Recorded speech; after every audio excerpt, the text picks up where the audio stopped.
Respected sir, Mahamati Manush is the Magna Carta of the governance of West Bengal and our party, and I feel truly honored that today I have been given the opportunity to talk on a ministry which is intrinsic to the Mahamati Manush of the country. हमारे किसान अपनी मवेशी को, अपनी फसल को माँ की तरह पूछते हैं, जिस खेत में वो हल चलाते हैं उस जमीन को नमन करते हैं. But does this major sector get support from the government? Sir, Indian agriculture supplies around 58% of India's livelihood and is a principal source of income for half of the population, accounting for 17 to 18% of the country's GDP. 70% of India's rural poor depend on livestock and farm animals. But does this sector get what it deserves? इसका जवाब अगर आप देश के किसान से पूछेंगे तो वो आपको यही बात बोलेंगे कि चाय से शुरू हुई थी सरकार और गाय पे अटक गई और विकास की मौसी 10 साल में रास्ते में भटक गई. Sir, exorbitantly high cost of cattle and poultry feed under the mismanagement of this sector by the current government and wholesale fodder inflation hovering between 25% to 28.6% in the last 2 to 3 years, it is a 9-year high. Sir, किसान खुद क्या खाएंगे? अपने परिवार के लोगों का खिलाएंगे? अपनी गाय भैंस भेड़ बकरी को क्या खिलाएंगे?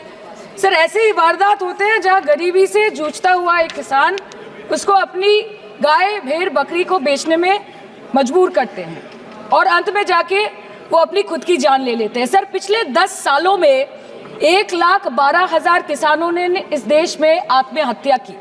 एनसीआरबी की एक रिपोर्ट के अनुसार 10 साल में हर दिन इस देश में एवरेज में 30 किसान हर दिन अपनी जान ले लेते हैं.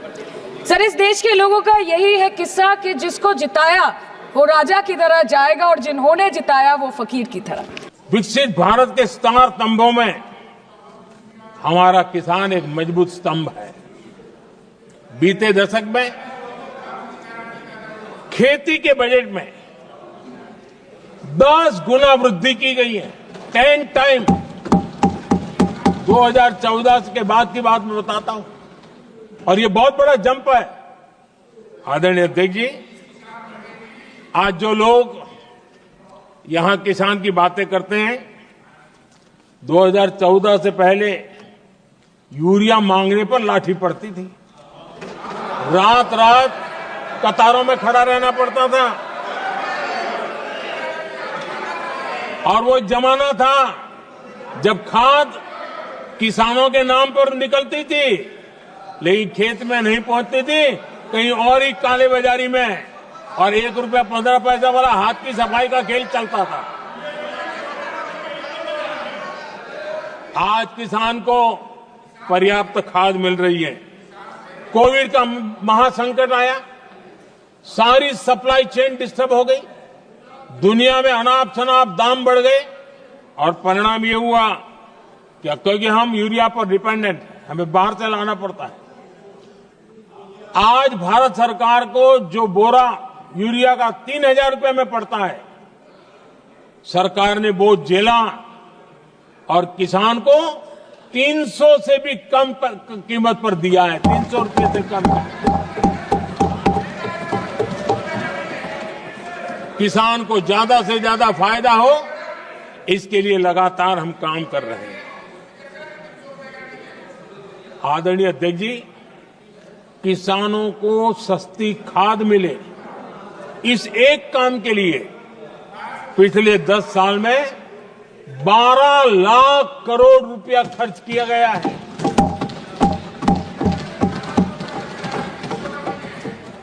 पीएम किसान सम्मान निधि, उसे करीब 3.5 लाख करोड़ रुपए डायरेक्ट किसान के खाते में पहुंचे हैं. हमने रिकॉर्ड एमएसपी भी बढ़ाया और पहले की तुलना में बीते दशक में 3 गुना अधिक हमने खरीदी की है.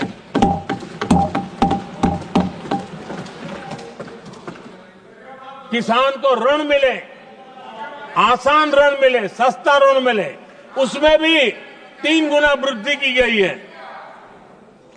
पहले प्राकृतिक आपदा में किसान को अपने हाल पर छोड़ दिया जाता था. हमारे सेवा काल के दौरान पीएम फसल बीमा के तहत 2 लाख करोड़ रुपए किसानों को मिले हैं.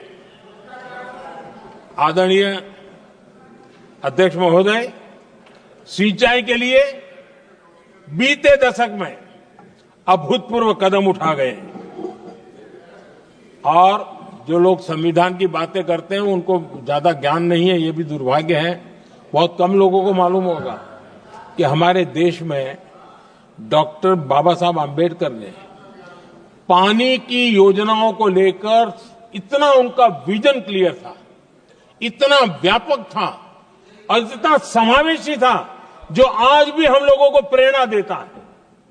और 100 से बड़ी सिंचाई परियोजनाओं जो दशकों से लटकी हुई थी, हमने उसको पूरा करने का अभियान चलाया ताकि किसानों के खेत में पानी पहुंचे। बाबा साहब का विजन था नदियों को जोड़ने का। नदियों जोड़ने की वकालत बाबा साहब आम्बेडकर ने की थी, लेकिन सालों तक दशकों दशक बीत गए, कुछ नहीं हुआ। आज हमने केन बेतवा लिंक प्रोजेक्ट और पार्वती काली सिंह चंबल लिंक प्रोजेक्ट पर काम शुरू कर दिया और मैं तो गुजरात में कई नदियों को इस प्रकार से जोड़ करके नदियों को जिंदा करने का काम करने का मेरा सफल अनुभव भी रहा है। आदरणीय अध्यक्ष महोदय, हर देशवासी का इस सपना होना चाहिए, हम सबका सपना होना चाहिए कि दुनिया के हर डाइनिंग टेबल पर made in India food packet क्यों न हो। आज मुझे खुशी होती है जब भारत की चाय, इसके साथ साथ अब हमारी कॉफी भी दुनिया में अपनी महक फैला रही है, बाजारों में धूम मचा रही है।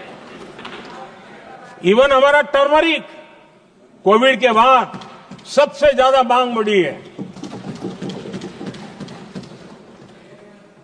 आदरणीय अध्यक्ष जी, आप जरूर देखेंगे आने वाले समय में हमारा प्रोसेस सी फूड, और जिसको लेकर कुछ लोगों को पता नहीं कब क्यों दर्द हुआ, बिहार का मखाना दुनिया में पहुंचने वाला है।